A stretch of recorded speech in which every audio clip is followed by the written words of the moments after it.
Hello, Engineer Muhammad Rashid is there. Hello, I am Engineer Muhammad Rashid. I am really excited to have this conversation with you today.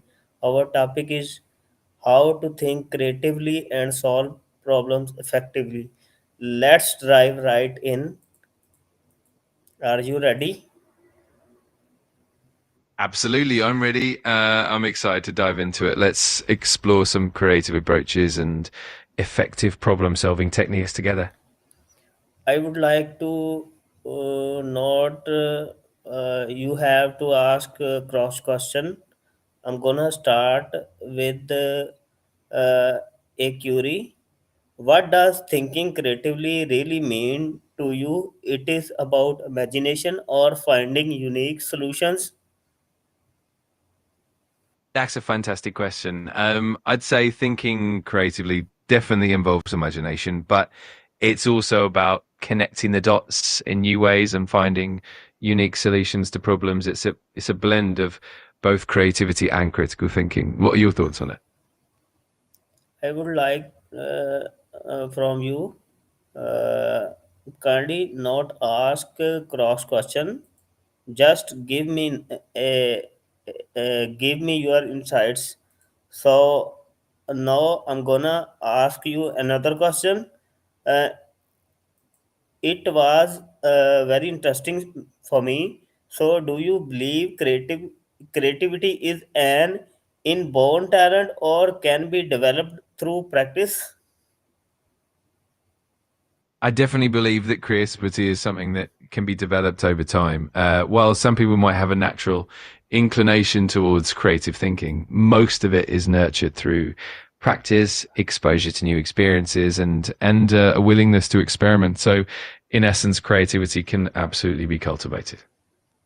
Your insight was very amazing for me. Now I want to ask if I agree, what are some common barrier that stop people from thinking creativity?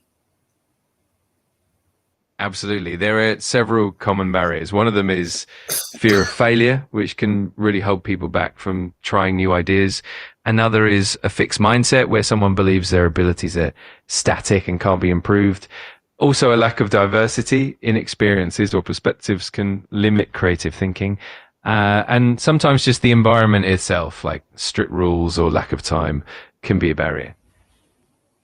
And that's very true. Now, how can we overcome these mental blocks and open up our creative potential? To overcome those mental blocks, one effective approach is to embrace a growth mindset, reminding yourself that abilities can be developed.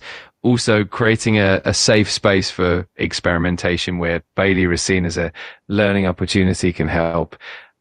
Also, exposing yourself to diverse perspectives, whether through reading, collaborating with others, or experiencing new things, can really open up your creative potential. Lastly, setting aside dedicated time for creative thinking can also make a big difference. I like that approach. Now, when it comes to problem solving, how can creativity help us find better solutions?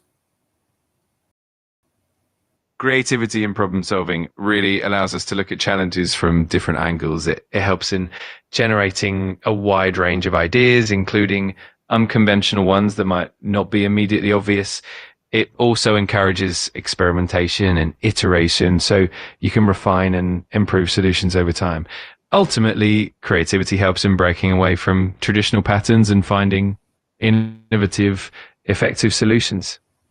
Can you give me a real life example of the above answer?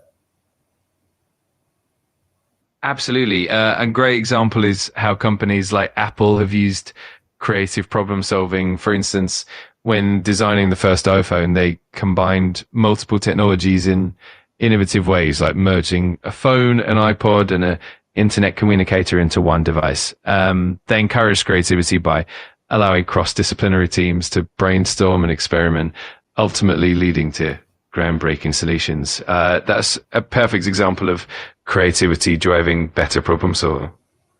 It was quite amazing for me. Could you share simple technique or method to think creatively while solving the problems? Of course, one simple technique is brainstorming without judgment, where you just let ideas flow freely and hold off on criticism until later. Another method is mind mapping, where you start with a central idea and branch out with related concepts and connections. You can also try the scamper technique, which stands for substitute, combine, adapt, modify, put to another use, eliminate, and reverse. And finally, setting constraints can sometimes spark creativity by forcing you to think outside the box. All of these methods can help you approach problems in fresh ways. That was quite amazing. Now, how can educators and instructors like us encourage students to think more creatively in classrooms? That's a great question. One effective way is to create a supportive environment where students feel safe to share their ideas without fear of judgment. Encouraging open ended questions and allowing room for exploration can help. Incorporating project based learning where students tackle real world problems can also foster creativity. Additionally, giving students opportunities for collaboration and encouraging diverse perspectives can really spark innovative thinking. Lastly, integrating creative activities like brainstorming sessions, design thinking, and even arts can help boost creativity in the classroom. Excellent point. What role does collaboration play in creative problem solving? Would you explain me? Absolutely. Collaboration is huge in creative problem solving because it brings together diverse perspectives and skill sets. When people with different backgrounds and experiences collaborate, they can combine ideas in unique and innovative ways. It also encourages a kind of constructive feedback loop where ideas are refined and improved upon collectively. Plus, collaboration often sparks creativity by fostering a sense of community and shared purpose, which can lead to more innovative and effective solutions. Thank you. It was absolutely. Do you think technology support or limits creative thinking? That's a really interesting question. I think technology can do both. On one hand, it can definitely enhance creativity by providing new tools, resources, and platforms for collaboration and experimentation. On the other hand, it can sometimes create constraints like over reliance on certain technologies or making processes more rigid. Ultimately, it really depends on how we use technology and balance it with human creativity and critical thinking. Well said, ChatGPT. Finally, what advice would you give to someone who want to become a more creative problem solver? I'd say start with curiosity and a growth mindset. Be open to exploring new ideas and learning from different fields. Don't be afraid to experiment and embrace failure as a stepping stone to success. Also, surround yourself with diverse perspectives and collaborate often.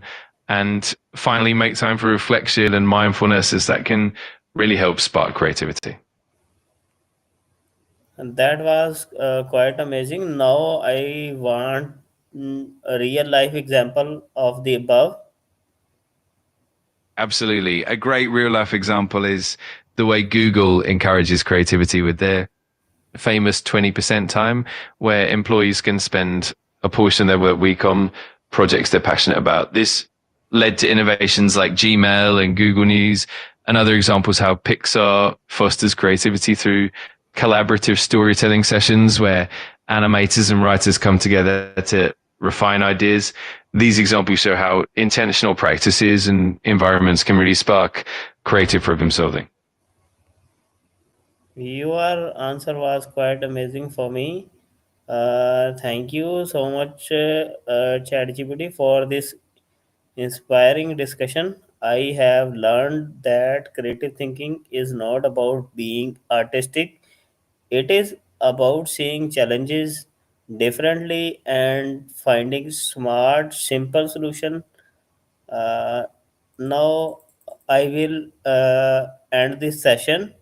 Thank you so much. See you later.